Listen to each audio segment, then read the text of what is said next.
Our guest has had a multitude of jobs, from fry cook, factory worker, truck driver, disc jockey, insurance salesman, stand-up comedian, podcaster, as well as developing his own marketing company. A little more than a year ago, he started a multimedia company that has evolved into a growing force in our community, Lebanon Now. Part newspaper, part radio, part television, part advertising agency. It's the new wave of how we get local news, local happenings, and local entertainment. I'm David Millsap, and in the box today is the owner of Lebanon Now and the producer of this show, Ryan Sherrer. Ryan, the first thing I want to get out in front of, and you told me this last week, we were talking, wanted to know if I wanted to know anything about you. And right. I said, no, I'll do my own research. Like every guest that I have, you don't know what's coming up, do you? I don't, and that was the fun thing, because I produced the show, and the reason why we're in, thank you, Matt Starnes, for this location, is as we do this, I want to take as much as Lebanon Now out of it as I can. I hired another editor to take care of this. I want this to be very transparent. I don't know what's going to happen, and this raw footage goes to them, and we'll see what my career's like after. And I thought that was interesting that you were going to send it to another editor and just say, do with this what you want. Yeah, and the instructions to the editor is, make it quality edits and cuts, but outside of that, they can frame it however they want. I mean, in transparency, it's one of the companies I came from, but the editor there is somebody I used to work with. They know me. They probably don't like me very much, so I'm doubling down on making sure this is honest. So I get a sense, and we've met probably a month ago. We'd met before, and you'd interviewed me when I was the sheriff on, I think, the 911 opening that we had. But I get a sense that you have, and we may go down some rabbit holes here in a little bit, but I get a sense that you've kind of been a searcher all your life for something that made sense to you, something that you wanted to do, something that you could take this artistic flair that you have, and I'll dive into that a little bit, that maybe Lebanon Now is that one thing? It's one thing because it's many things. It's weird. We're a product of a raising up to a certain point, and then that raising kind of points us in a different direction. My dad was a machine programmer at Detroit Tool. My mom was an artist. So you have a very tech side and a very artist side. And I inherited both of those. And for all the bad that it caused me, after therapy and getting healthy and all of that stuff, it caused good as well. In the studio, I designed all those sets, so I got that artistic thing. Well, I designed them in AutoCAD, which means I got, the things from my dad as well. As I moved through life, I don't want to answer too much because I know there's other questions. As I moved through life, it was more a journey of getting healthy. It was more a journey of getting my mind healthy, getting my body healthy, getting my spirit healthy. And then as that happened, I seen more potential in what I could do. And I'm sure we'll get more about, and then it's kind of funny. My wife always tells me, I've always got my head down. I'm always working. and every now and then I look up to see where Lebanon Now's at. And then I just put my head right back down. And you're exactly right. It was a search, and now I found my thing. And it's hard for you to come up for air sometimes. And it's, I think for people, that journey to find that one thing's important. So when you look back over your life, and you talked about your family a little bit, and the things that your parents were involved in work-wise. Yeah. But you've come back to Lebanon. Yes. Was there something here that kept drawing you back? Because you would leave and then come back. Yeah. Not that I can put my finger on still to this day. I'm not a big believer in destiny, but it was familiar. I think home is always home, right? And if you go out and do stuff, or I move to places, and a lot was temporary work out there, doing things, but then it was time for a reset. Like in the life that I lived, there was always reset times, and I could always come home. I always knew people here. I always could breeze in, get an apartment, grab a quick job, reset here, and then off to the next adventure. And I kind of did that in 2020. I kind of came back, and it ended up being the last reset. It ended up that I'd gotten a job at a national marketing company, but it was COVID time, so we could work from anywhere. So I got an office. I got a $250 closet office from Pete Spencer, and started working out of it, because if I stayed home, I did drink and play video games because it was COVID. That's what you did, right? And so that national marketing company wanted me to develop podcasting and social media strands, because they were more digital into Google and stuff like that. So they gave me a $250,000 budget and told me to build this company. And I did. It still exists to this day. But that's after we did, while I was building that, to get to your question, is that it kind of stuck me here because as I was building that, I was also starting the roots of Lebanon Now. And once Lebanon Now started taking root, it was very apparent I wasn't going anywhere. You know, Lebanon Now is an interesting phenomenon to me because I grew up around media, at least paying attention to that when I was very young. Yeah. So in my family, we got two newspapers a day. You got the Springfield News Leader, I think it was the Daily News even back then. You got the Lebanon Daily Record. You listened to KLWT for local news until KGL kind of came on the scene and kind of dominated the air in the late 80s and 90s. You watch KY3 for news, for local news. And every evening at 5:30, the family watched Walter Cronkite and the CBS Evening News. Those times have changed. Yes. And we're going to talk a little bit, maybe statistically, how they've even changed. Where does Lebanon Now fit into replacing what we've seen local media, not its death, but certainly not its impact? No. So I've gotten the distinct... Protect what matters most with professionally installed Brinks Home Security System. I'm David Millsap, and Electronic Solutions of Lebanon, Alarms Net, believes in what I believe, protecting what is valued. Electronic Solutions of Lebanon, Alarms Net, is the area's authorized Brinks Home Security dealer, serving the Lebanon and the Lake of the Ozarks areas for over 20 years. We provide custom security solutions for your home or business, providing top-of-the-line burglar and fire alarms, state-of-the-art camera systems, home automation, and more. Control your system from home or on the go with our super convenient mobile app. It's even so easy, I can do it. 24/7 monitor alarm systems from Brinks Homes start at $99 for qualifying customers. Or you can skip the contract and purchase our award-winning systems outright. Call us at 866-588-9228 or stop by our office at 120 East Commercial Street, downtown Lebanon, across from the post office. I've gotten the distinct privilege to live all over. I've lived in New York, lived in California, lived in Texas, and you watch these local medias become less and less effective everywhere. It's not just a Lebanon thing. I think a lot of people that don't travel or stay in kind of their home pod their entire life doesn't understand that some of the problems we face here at home is national as well. And you can blame social media. There's a myriad of problems why this happens. News is now instantaneous. Something happens in 2 minutes. Somebody takes a picture, throws it in a group. Everybody in town knows. They might not know the truth or the facts because there's not much integrity backing there. I'm not saying everybody's a liar, but there's not much integrity. So news started doing that. So why get a paper or radio, or why seek those things out for the news when it's instant in your pocket? So that leaves a demographic that doesn't involve themselves in social media that those two demographics still reach. So it's still a plausible tool and it still has its following, but that demographic has just changed over time. And if you look at local newspaper, and I have a tie to the Daily Record. That was my first job out of high school. I was a reporter for the Lebanon Daily Record. Couldn't spell cat if you spotted me, the C and the T, but they made me the sports guy and then later did news. So I have a lot of respect for the Daily Record and what they've done, and the Lee County Record now and what they've done in this community. But now only 2% of the population under the age of 30 reads a newspaper. So there's, and I know newspapers have tried to go online. They've done that for a long time now, but there seems to be something missing, a component that's missing that I'm starting to see you fill that void. Yeah, because it's a weird phenomenon, like you said, in other towns, cities, stuff like that. So when I was doing a lot of work in Nashville and Murfreesboro, Tennessee, so we have a Good Morning Murfreesboro. We got something, I built something like this kind of in Murfreesboro, Tennessee, right? Or at least started the seeds of it there, and then this other company took it off and took it over. Is that in the bigger cities, you're seeing that some of the people left the paper to do this. In those places. They left the paper and they started making it digital. Now, what a lot of digital newspapers do is they put paywalls, so they give you a piece of the story and then they send you there.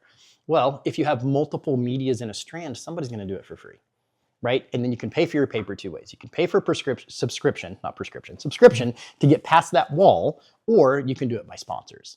And one of the things I did in Lebanon Now is no paywalls. Everything they do is completely free to the public. There's no paywalls. There's no barrier to entry other than having a phone.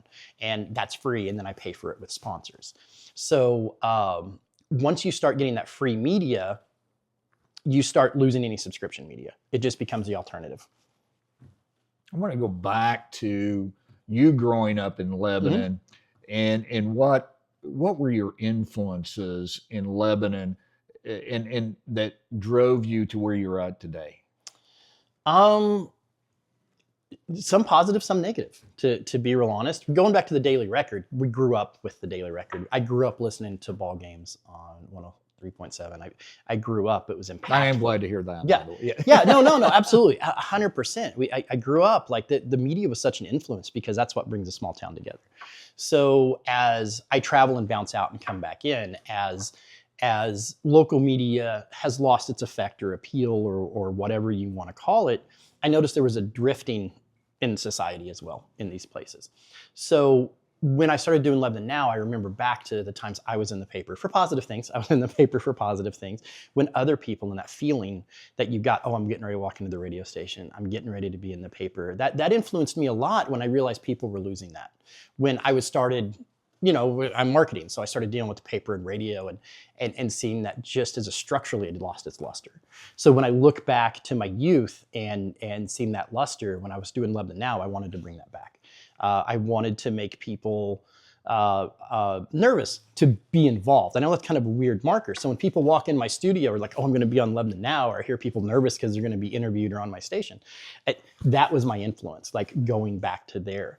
Other influences, Mike Edwards, listening to him on the radio. I got to be a radio DJ for just a little bit, so radio was always a part of it. And I think from being a Gen Xer, going back to influences in Lebanon, is it's just being part of that media. Other influences, Lebanon, that wasn't so positive. I didn't enjoy high school.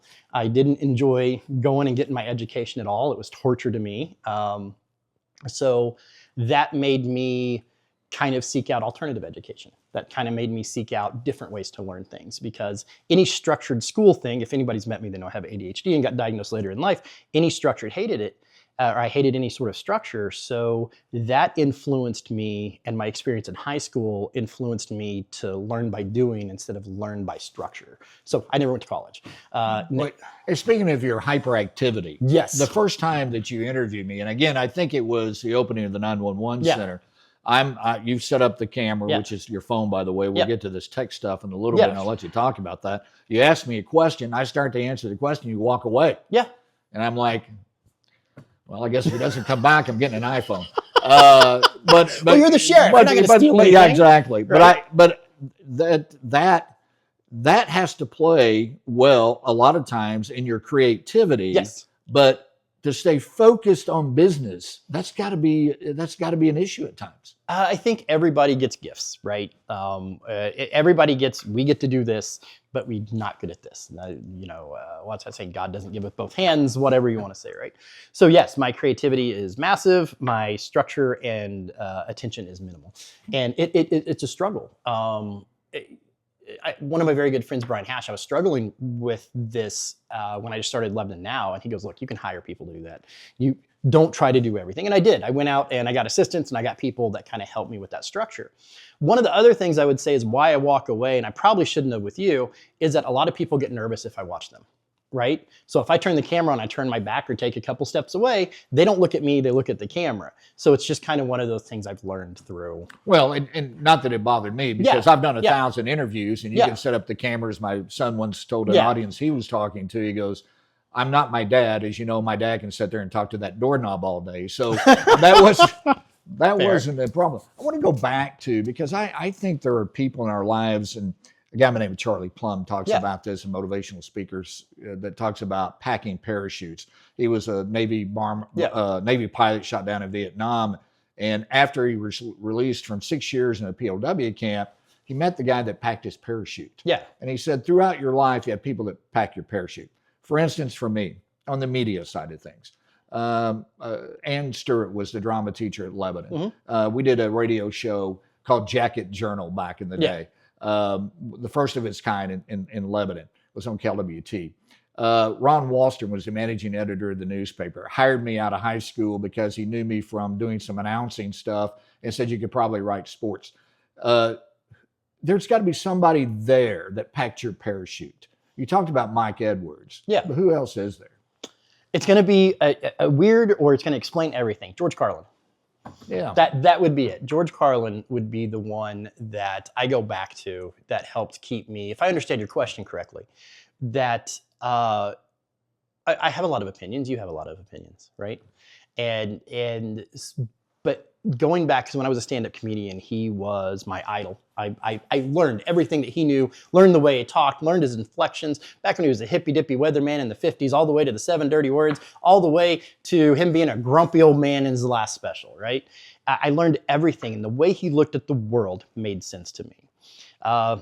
Anybody watching this, once again, I'll reference ADHD. I'm all over the place. I'm all over whatever. But he weirdly helped me figure out a straight line of thinking. When you have ADHD, your thoughts go this way, your thoughts go that way. And he kind of helped me, and it kind of turned into, I became a little George Carlin as I was doing comedy. And it was more a lot of social stuff. But the way he looked at it, whether you're right or left, gay, straight, anything of that, he always had something to say about either side, right? Yeah, Carlin's an interesting guy, and I can remember having a George Carlin eight track in my car. That's how old I am. But more philosopher than just stand-up comedian. Would you agree? Oh, 100%. But it's, as in marketing, I realized later on in life, he had something to say, and he figured out there he could say it. And he got arrested for the 7 Dirty Word thing a lot, but even especially later in life, in the 90s and stuff, he was a philosopher for our times. He was whatever, but he also knew, because he had faced censorship and stuff, that podcasts weren't around, right? But the comedy stage was a place he could be honest, he could be brutal, and people would laugh at him, and they would also forgive him at the same time, because that is the package in which he's delivering his message in. And some of the time things he would say would be incredibly foul and rude and just unexpected. And then he would go into this diatribe, and then by the end of it, you feel like you've learned something and went to school. And then back to another really bad, dirty joke. And I think he just resonated with so many people that way. And he resonated with me that way 100%. I think I was trying to bring you back to that, somebody that you had a personal relationship that really packed your parachute. George Carlin, you didn't know. All right. I get that. And there are people that I look as influences professionally. Yeah. From whatever profession I'm talking about, the 41 years of being in law enforcement, or the really 40 years of part-time job in the media. There are people I can look at and say, well, this was the person that really influenced me. Yeah. But your true influence, your true people that pack your parachute, I would have to think would be somebody that you had a personal relationship with. No.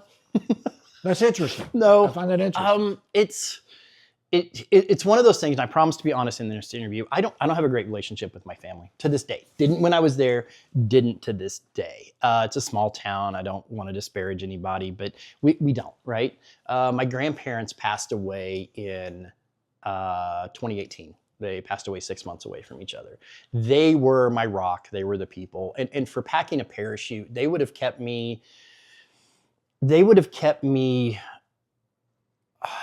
were my grandparents, and they spoiled me rotten, right? So I don't know if they qualify as packing my parachute or adding to the problem that I became, But my grandparents were my rock. Harold and Pearl Lucas, they literally, that was my escape when I wasn't enjoying childhood. That was my escape when I wasn't enjoying adulthood. I would go over to the house. I would sit down. My grandma would make me ice cream. I think from the time I was 5 until she died, I'd walk in and she'd hand me a bowl of ice cream, right? It was very, very hard for me to lose them. And that was a big milestone and change in my life in 2018. But as far as somebody from my life that packed my parachute, and I'll end kind of this with this, is that I was a very unhealthy individual for a long time. And there probably was, and I probably ignored them, and I probably treated them like shit. So that's that realistically. And do you feel there'll be a time then that you'll probably reach back out and say, I never said thank you to you? I've done that a lot. I have done that a lot with several people. And it's a continual growth thing, because the more I learn, the more of that it uncovers that, man, I should have said that. I don't think that he knows it. There's a gentleman in town, Greg Taunt. He was a teacher. He was my science teacher. I love talking to Greg. I'll see him on the street. I'll pat him on the back. He was such a nice teacher, because I didn't enjoy going to school. I was weird and I was different. Nobody enjoyed me being there. I didn't enjoy being there. And But he was always nice to me. He was always kind to me. And then I see him on the street here, and I see him, and he's involved in a lot of things. And I love Greg, you know. And I look back out to there. There was a couple other teachers that I enjoyed, but as far as a personal relationship in my life that influenced me, that didn't come until way later. So, and I don't really know how to answer that other than my childhood sucked and no. One of the things I think it's going to be important for Lebanon Now Yeah. to continue and to thrive is you have to know your audience. Yes. And I get the idea that in social media, different than the newspaper, different than local radio, we have a sense of your audience. Do you know your audience? I do. Tell me about your audience. My audience is vast and diverse, and they're also not vast and diverse at the same time. When you start learning marketing, you start learning that you look for that common thread, right? You look for that common thread, whether that be age, race, religious affiliation, what you watch on TV, where you live, location. So collectively, when I started Lebanon Now, you see news organizations popping up all the time. You see people trying to do this. And it's marketing. And what they try to do is they try to find a demographic. When you look at polarizing politics and polarizing news, it's like, hey, we're going to get real emotional with this stuff. And that's our audience. My audience, I decided it was going to be the ground we lived on. Everything within Lake County. Anything 5 feet out of Lake County, if it didn't affect something in Lake County, it doesn't matter to us, right? So that's the collective, is Lake County, you live here. When we do programming, we look at we look at who is we take those subsets and we break it up, like the Hughes Center. Right? Weirdly enough, for 4 weeks straight, that was our #1 show of the Hughes Center. It's Jeremy Garner and Debbie Dowden. We sat down in their little cafe. It's a 5-minute show of them just talking about what's going on in the senior center. That thing explodes. Another weird story about the audience, and this is how you learn your audience, is Jolie Barber C5. They come in and they do their Buckskin Way, right? For a while, I was putting it on Facebook, and it wasn't really doing well. And then I put it on YouTube, and it wasn't really doing well. And so finally I went to TikTok. I'm not a big TikTok person, but I'm learning the value in it, right? So I put it on TikTok and all of a sudden it blows up. Thousands of views, blows up, does great. And I realized my fault right then. My fault is that my youngest natural child is 20 years old and I still identified as a parent of a grade schooler because we don't grow. Sometimes we don't grow. So I found my audience. So now the buzz report that we do, all the parent specific things go there. When it comes to medical, we got Ryan Rogers that does a medical show. The morning show is good for businesses, and when you look at the metrics. So as much as I know my audience, it's the people that live here. We're still discovering our audience. But as far as knowing them everywhere, I'm discovering new things about our audience every day. But generally, your audience reacts to things weirdly. You can go look at the numbers. I pulled the voter polls. I know how people vote. I know what the age is. I've pulled all the creepy data you can get for Lebanon, and it still surprises me every day how people react to what. So life in Lebanon and covering some news Yes. is not all lollipops and unicorns. No. Are you going to be able to withstand the heat of actual hardcore news if you're going to go that direction? Well, that's a good question, and I don't know. The news, and this is probably part that's going to get me in trouble. So let me tell you a little bit of the origin story of Lebanon Now. So Mike Shoemaker and Danny True, KJL had decided to go non-syndicated. Mike Shoemaker came to me and said, hey, you do that morning show thing. I'll clean up some language. Hey, you do that morning show thing. Could you do something about this? So me, him, and Danny True sat down and kind of figured out what Lebanon Now would be. Now, originally, Lebanon Now was going to be, if we could work it out, that the radio station, the paper, the sports people, whatever, I would build an app because I'm technically able and do it. And all that flows in. So Lebanon Now would have been one app that goes on your phone that connects you to the newspaper, the radio, to this, to that, or whatever. And we hadn't really got worked out if they'd pay you or what that would be, but we just needed that cooperation. So Mike Shoemaker called a meeting, and we were all sitting in the city council chambers, and we had this meeting. All the media was there. I was there. Yeah. Oh yeah. Were you? Yeah. Yeah. Okay. And so I pitched it. Yeah, we pitched it, and everybody that was involved said, no, we don't want anything to do with it. Not a thing that we want to do. So went back and me and Mike kind of talked again, and he said, you can just, it's public internet, you can just do it. And I'm like, no, I don't want to cause that problem. So I decided to see about doing the news, right? And through this, I'd reached out to both on a handful of times to see if they would reconsider, and they both weren't interested. So I started doing news, and in the course of me starting to do news, my first big news story was the Allen building fire. And so I covered it, I live streamed it, because I didn't want a tragedy, but I knew it was an empty building, right? Hopefully empty building, and a very good chance of it's. So I think 7 million people in totality watched that video that night. And then the next day, I was treated like the news. Sam, come and talk to me. You guys come and talk to me. And so Lebanon Now started. So through that course, there's been some ebbs and flows, but then we had that little section where there was a lot of shootings, a lot of murders, a lot of things. And I come out the other side of that with a whole different opinion of it. Well, let me stop you. What do you mean by that? A different opinion of the news? Yeah. I actually, I'm trying to be very, I don't want to upset anybody. So with one of the murders, I started covering it and started going to the court, right? And I kind of started to know the parents of the victim. And started to see that this isn't just a news story. These are people we know. These are people we live in this community. These are people that are suffering and really, really hurting. And then I go to the arraignment, which I've never been to a capital murder double arraignment before. It was just really surreal. And then the family of the accused was not happy with me at all. And I think they kind of put all of their anger from the paper and the groups and everything else into me, and they weren't happy with me at all. And I walked away from there not feeling great, right? Like, what am I doing? Mm-hmm. Like, I want to do cutesy little shows with Ashley Mahan and do history stuff. Why am I here? So that's still affecting me to this day. I'm still covering news. I'm still covering the things, but I think that's definitely something I want to hire out as we build and as we go. I don't know that personally I'm built to do that. I think Lebanon Now absolutely needs to do that. I think Lebanon Now is structured to do that, and we're going to continue to do that. Wouldn't you agree?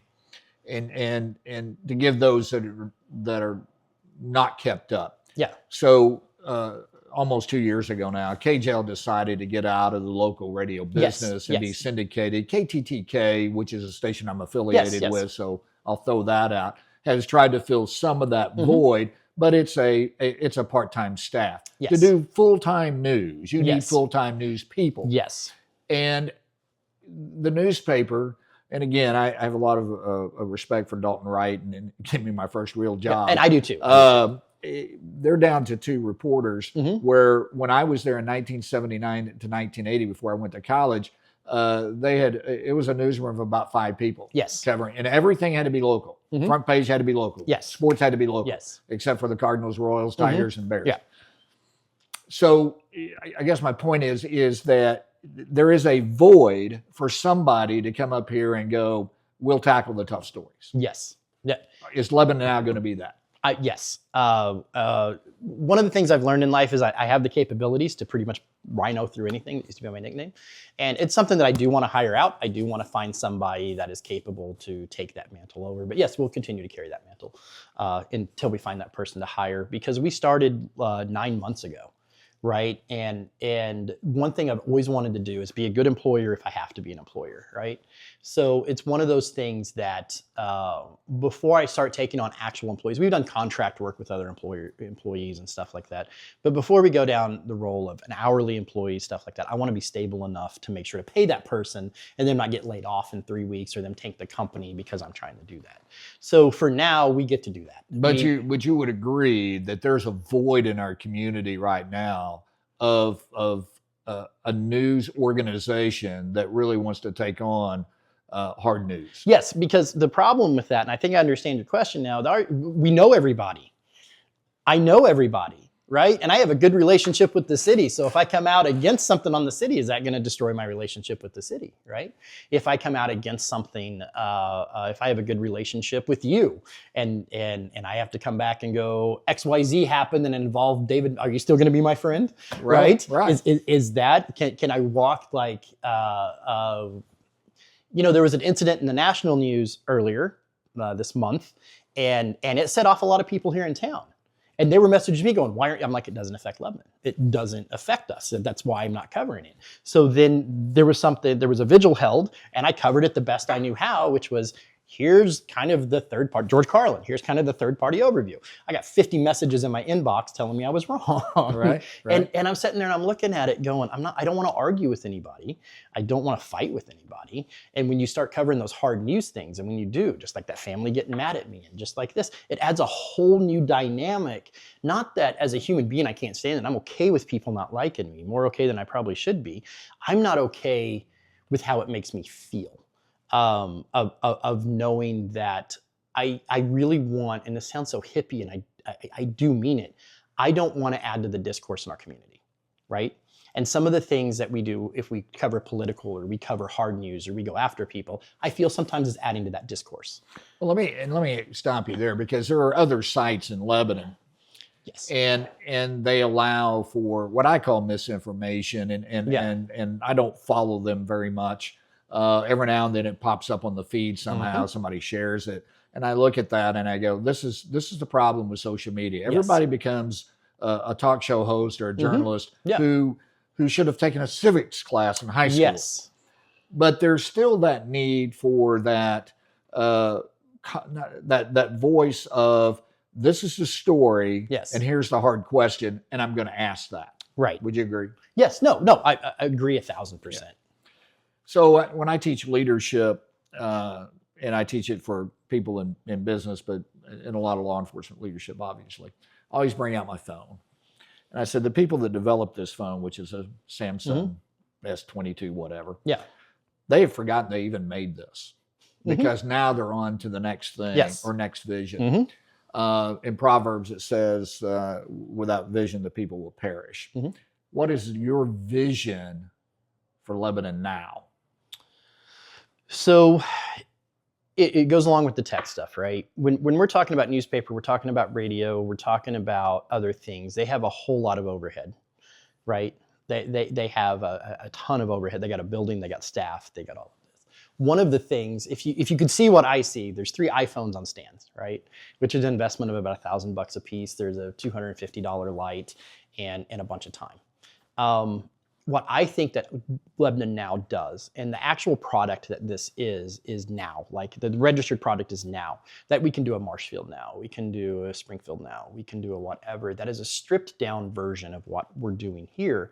That the game plan is, there's a lot of towns where those TV, radio, and things have become less effective. When you look at KY3 and you look at TV stations in other markets, they only talk about certain towns when something bad happens. We all have that feeling here, that, man, KY3 only talks about Lebanon when it's a bad thing, right? So if we could make a hub and a clearinghouse that all the editing and all the what you call work comes to the hub here in Lebanon, we could set up a Marshfield Now with 1 employee in a closet office, just like I started here. And we can grow that pod there, and we can grow that pod there, and we can grow that pod there. And so we're building a manual. We're building a manual, and we're building a structure. It'll take the right person to run it in that pod. But I mean, you can do this in an announcement. We're already set and got the framework for Marshfield, right? So Marshfield is being announced by the end of the year. We'll bring out the person that'll be heading up Marshfield, and we're looking for real estate there now, and then they'll only serve Webster County. Just like this serves like Lee County, they'll only serve Webster County. And they don't have to be a jack of all trades like me. They have to know how to film on a phone, which pretty much everybody does. And then they have to know how basic writing skills, and then they send that to Lebanon, to us, to our staff here, and then we edit that, format that, and then post it for Webster County. So, and then that person goes out and develops those relationships, and we grow that pod from there. So that's my vision for Lebanon Now. I found something you said interesting, is that when you talk about vision and growth, and when I would teach at a class that was actually tied to leadership and business at Drury, I would tell them, be careful of the chunks that you bite off the elephant. Yes. And you talked about wanting to get into news, but wanting to do it the right way. It'd be real easy to rush in. Yes. And not do it correctly than to wait for the right timing. Do you often fear or have that fear of somebody's going to get ahead of me? And then What am I going to do? Should I just should I start eating the elephant right now and take every big bite? Do you fear that? Yes. I think that's a common fear when I think it's fair, and you can correct me if I'm wrong, when you have a trendsetter like what I'm doing. So one or two things are going to happen. Somebody's going to come do it better than me. Somebody's going to rip me off. Or not rip me off. I mean, I hate to say rip me off. I mean, see what I'm doing and like, I can do that too. Let's go do that. Right. R&D just means rip off and do. Like, that's really all it means. I didn't invent the cell phone. I didn't invent the internet. I didn't invent citizen journalism. Like, that's all things that were here. I just kind of figured out how to package them right. And yeah, you're really scared that somebody's going to come out and do it better than you. You're really looking at that. And then the amazing part was we start 8 or 9 months ago, then all of a sudden we're so busy we can't keep up. Are we going to collapse under our own weight? When it comes to news, how do we thoroughly cover news stories while being a marketing company, while trying to cover the good stories, while trying to network, while trying to do all the moving parts of your business? So yeah, what we have to figure out as a company is, what is that pace? Right? But it's a Rubik's Cube of what is that pace that keeps us ahead of the pack without getting our mouth full and choking on that piece of the elephant. Where is it that we fail? Where is it that we succeed? What do we drop? If you look at Meta and you look at other tech companies and you look at other things, what are some of the wild things they've tried in the past, right? And we've already had to cut things. We tried to do daily video news, right? Ashley Mahan was great. Come set at the thing. It was too much. It was too big of a bite of the elephant. I'm the only editor. It took... In my mind, we could use 90 minutes of the day to do that. It turned out being about 3 hours of the day. By the time it was all said and done, it was about 3 hours of the day. And I couldn't spend 3 hours of my day for something I wasn't getting paid for, because how this works, just like with this show, we build it and then we go get sponsors, right? And so I didn't have time to build that while I was building other things. So we already have experienced that collapse. We've already experienced that we've done too much too quickly and have to pull back. So that's part of the Rubik's Cube. Nobody gets ahead of you. You make sure you're doing the right thing. You're watching numbers. You're constantly trying to be innovative and invent new shows. And then at what point is the dog chasing its own tail and you're doing the same thing over and over again? So all of those are fears when you're doing something like what I'm doing. Here's the impact that I think that Lebanon Now has had as one of my many hats that I wear. Yeah. I'm the chairman of the local Republican committee. So those that are interested in running for one of the seats that's going to be open in the state assembly, they've been coming and talking to me. Yeah. And so, and often I call it my dream crusher speech, because I have to look at people and say, you can't get elected. and nobody wants to hear that. Right. But I often talk to them about, this is what it takes. You better have some money, because running an election is not cheap. You got to be able to use the media. One of the people that I'm talking to, and I said, you got to have a media plan. And it says, well, I would think Lebanon Now is the place. So I think you're having that impact locally. You got to be feeling that. Yes. I referenced before that my wife tells me I pull my head up and look around and I put it back down. A lot of times I don't. And when the numbers start adding up, so we have an app. We're on Facebook. We're on TikTok. We're on YouTube. We start hearing things a lot. We start hearing things. The other day we were doing the senior center show, and she goes, people were coming from Dixon because they seen the show. I produced the downtown show. We've had several people. Matt Starnes, he came on and did Foodie Friday, and by that afternoon he was sold out for the weekend, right? So we're seeing that we have the impact. Back in numbers wise, we've stayed steady at over 1 million hits a month. And we only service Leclerc County. So Leclerc County is 36,500 people. So that means those people, and a little bit outside that chunk, we can see where they're coming from, come in.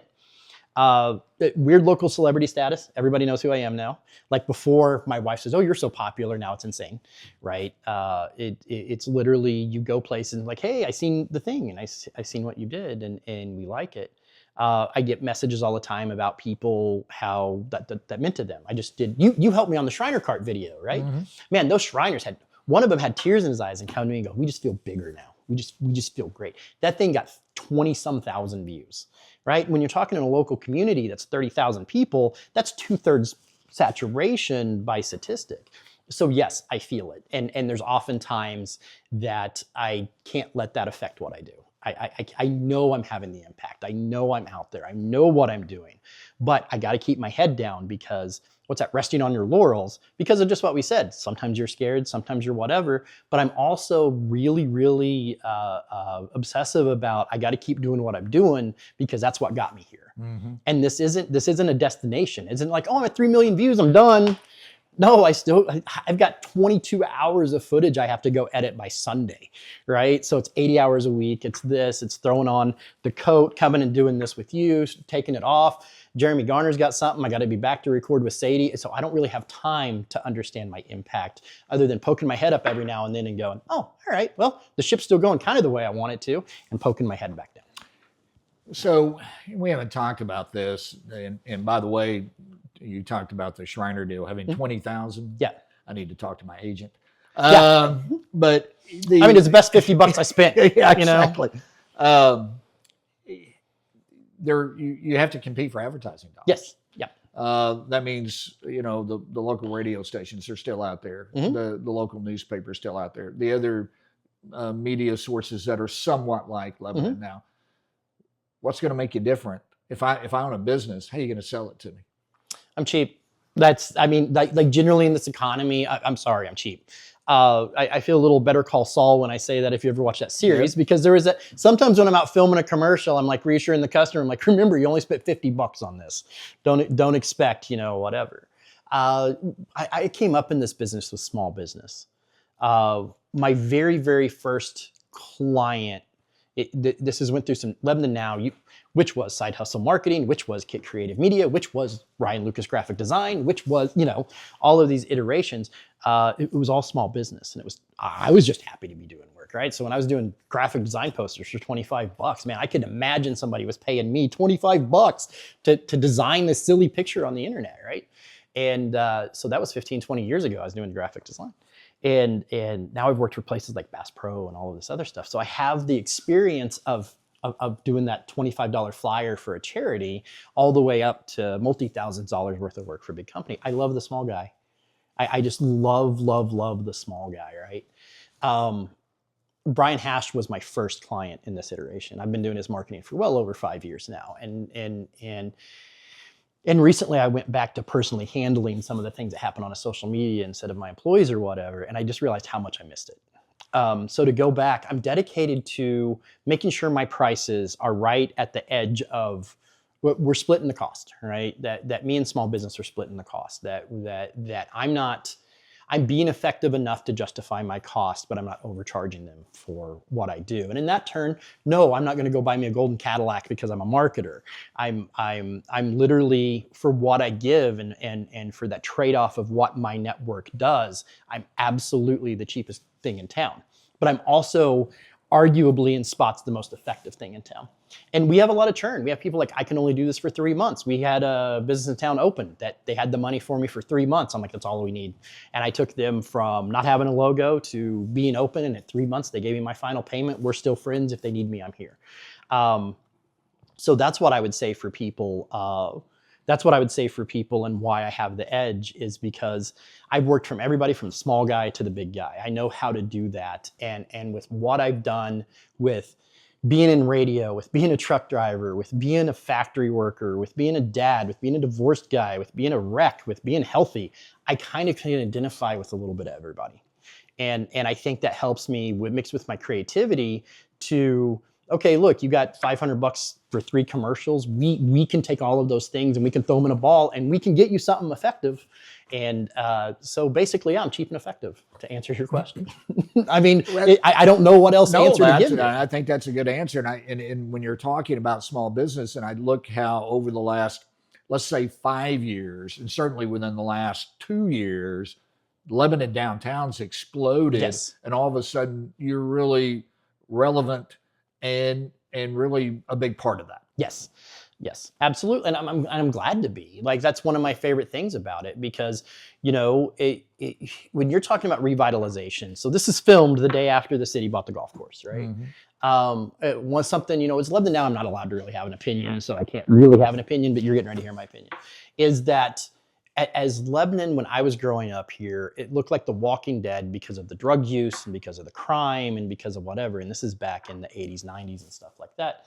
And we've improved so much. We've come such a long way from when I was a kid. We have OTC and we have extensions, and our school is trying to do that. We actually have a economic and a medical stratosphere. Before it was Mercy Hospital to St. John's Breach. I don't know how many times you want to go back. Right. And we couldn't keep doctors because there wasn't a stratosphere here. There wasn't competition.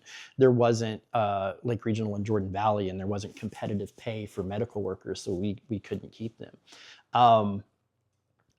So what we're seeing and what I've seen in the past, even 5 years I've been back and in the time of coming back and forth in the 47 years, is Lebanon is growing and Lebanon is becoming this thing. And not only downtown, but if you look at it as an overall, yes, we have our factory workers and they're great and we have these, but we also have a chance to get more higher end jobs, more lawyers, more doctors, more of this stuff. So having a nice, vibrant downtown, having a golf course, having amenities, having nice parks, having stuff, that attracts those people and those businesses and those things. So having a vibrant downtown, and I get to see all of this, and I get to be involved in all of it. I know one of the best posts ever was the mayor come on my show and said, hey, we're getting, Buffalo Wild Wings. And that thing took off because we love growth. I think people love growth and griping about growth, but that's a different subject. Well, it's interesting because you and I have a different perspective of Lebanon, right? Yeah. Having grown up here. And then in the 80s, I was here for the boom of the 80s, right before I went to Springfield to work. Always lived here, but I was here for the boom of the 80s and saw the growth of Bass Tracker and Copeland coming in and all of that. The Cowan Civic Center. You were very young. And by the way, I go back to Wallace Hospital before it was Breach, before it was St. John's. Oh my gosh! How much older Army? A lot. Okay. And so, well, you held up. But thank you. But it's different. It's interesting listening to people and their different perspectives about Lebanon and all of that. I'm going to finish with a question that I always hated with the news media after every interview would ask me. Okay. Do you have anything else you want to add? Not really. I want to continue talking to the public, learn and grow with the public. There's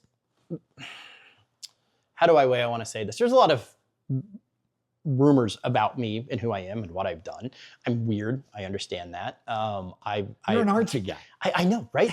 But I'm on the spectrum. Like I got diagnosed with ADHD as an adult in like 2020, right? And the comorbidity between ADHD and autism is high and all of this other stuff. Yeah, I'm weird. I'm really weird. I talk fast. I'm creative. I'm an artsy guy. I don't draw within the lines. I don't do that. And that's very off-putting for some people. I think one of the biggest things I would like to add is for the newspaper, for the radio, stuff like that. We got in this competitive space, and I think some feelings got hurt back and forth to everybody. I love all of them. I wish that we could have went with the original plan that was all of them, because I don't want to do the news. Where's my camera? I still don't want to do the news. You guys do the news. I'll carry it. I promise. Let's be friends. But I get it kind of from their side too, and this is going to sound completely shitty and arrogant, but I understand, yes, when you ask me the impact. I'm threatening those businesses. I'm pulling a lot of advertisers away from them. I'm doing that, and then we see each other because we're competing for the same area. We're competing for the same business. We're competing for those things. And because I'm weird, and yeah, I like to win. I think people understand or don't understand that it's a business, and I'm willing to collaborate with anybody. But it seems like I just want to make sure that everybody in the media space, right, are friendly and we're good and we're calm. So if anybody wants to reach out, I want to reach out, want to sit down, want to have talks. I don't want that. That would be about the only thing I can add without dropping names and doing whatever is I think that between the radio, the paper, Jacket Nation Sports, me, everything, I think we got Lebanon covered, right? I think this competition is way more healthy for the public. And I think it's healthy for us too, because 10 years ago, or 5 years ago, or 3 years ago, you had media that became less effective. And I feel like media is what draws that town together, because it's kind of like we all have the same information. We all have the same direction. Even if we don't like that direction, we all kind of do things. I heard something the other, not that long ago, and it really sticks with me. Everybody thinking the same thing, moving the same thing is a cult. Everybody thinking the different things and moving the same way is a movement. And what I'm seeing in Lebanon as our media regrows and reshuffles and regrows is a movement to all become connected again. And I think, I know it sounds bad, but I think all the media agencies in town, I think after the reshuffling, we should probably just like all get together and figure it out. Thanks for being in the box. You're welcome. That's my producer, Ryan Sherrer, the owner. I may not have a show after this. This is called In the Box with David Millsap. Hey, this show is going to continue to grow as we go along with Lebanon Now. But Lebanon Now is becoming a force in news, entertainment, and information for Laclede County and for Lebanon. Thank you.